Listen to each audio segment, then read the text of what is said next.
নমস্কার বন্ধুরা, জিজেজ food corner থেকে আপনাদের স্বাগত। আজ আমি আপনাদের জন্য বাড়ির গাছের পেয়ারা দিয়ে জ্যাম তৈরি করে দেখাবো।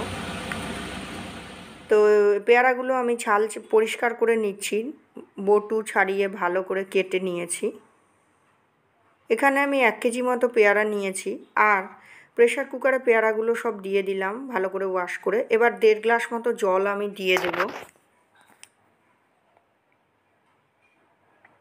তারপরে এটা প্রেসার কুক করে নেব খুব ভালো করে, 4-5টা সিটি দিয়ে আবার অবধি। এবার ভিডিও করার সময় এই জায়গাটা স্কিপ হয়ে গেছে। তারপর আমি ওই একটা কাপড়ের মধ্যে পেয়ারাটাকে পুরো সেদ্ধ পেয়ারাটা দিয়ে জলটাকে আলাদা করে নিয়ে কড়াই গরম বসিয়ে তাতে দিয়ে দেব। দিয়ে উনুনে এবার ফুটতে দেব খানিকক্ষণ, ভালো করে নাড়তে চাড়তে হবে। এই অবস্থায় প্রথমে আমি কার্ডামন কুচি দিয়ে দেব, তাহলে এই এলাচের ফ্লেভারটা জ্যামে চলে আসবে। বুঝতেই পাচ্ছেন, পাকা পেয়ারার একটা অন্যরকম গন্ধ হয়। আমি এখানে কাঁচা পাকা 2 রকম পেয়ারাই ব্যবহার করেছি।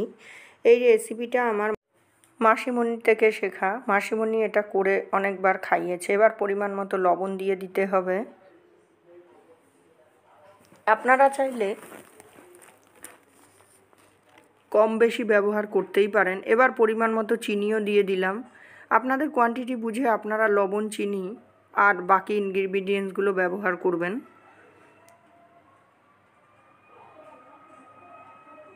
তো বাচ্চা বড় সবাই ব্রেড বা গরম রুটির সাথে এই জ্যাম খুব ভালো করেই উপভোগ করতে পারবে।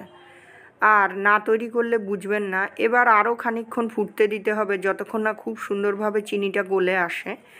এবার আমি little bit green food colour ব্যবহার করব। আপনারা এটা নাও দিতে পারেন, এটা অপশনাল। তবে আমার মনে হলো কালারটা খুব সুন্দর আসবে বলে আমি একটু ব্যবহার করেছি, খুব সামান্য। খুব ভালো করে ফুটে যাওয়ার পর আরও কিছুক্ষণ নাড়তে চাড়তে হবে লো টু মিডিয়াম ফ্লেম করে। তারপর পরিমাণ মতো লেবুর রস দিয়ে দিতে হবে। তাহলে নুন চিনির সাথে লেবুর যে একটা টক ব্যাপার, সেই ব্যালেন্সটা সুন্দর হবে এবং খেতেও সুস্বাদু হবে। তো দেখুন, একটা মাখো মাখো আঠা আঠা ব্যাপার এসেছে।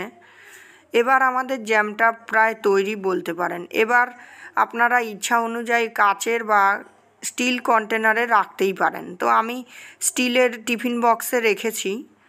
তো কনসিস্টেন্সিটা এবার চেক করে দেখার পালা। দেখুন, আমি জ্যামটা ঢেলে আপনাদের হ্যাঁ, এটাকে আরেকটু ঘন করলে একদম থকথকে হয়ে যাবে, বাট আমি সেই রকম করিনি। মেখে খাওয়ার সুবিধার্থে আমি এইভাবে করেছি, দেখেই বুঝতে পারছেন। দেখুন, আমি আপনাদের ব্রেডে মাখিয়ে দেখাচ্ছি। তো আজকের মতো রেসিপিটি শেষ করছি। আমার এই রেসিপিটি ভালো লেগে থাকলে লাইক, শেয়ার, কমেন্ট অবশ্যই করবেন। সাবস্ক্রাইব করে চ্যানেলটির পাশে থাকবেন। ভালো থাকবেন। ফিরে আসছি আবার নতুন রেসিপি বা ব্লগ নিয়ে। ধন্যবাদ।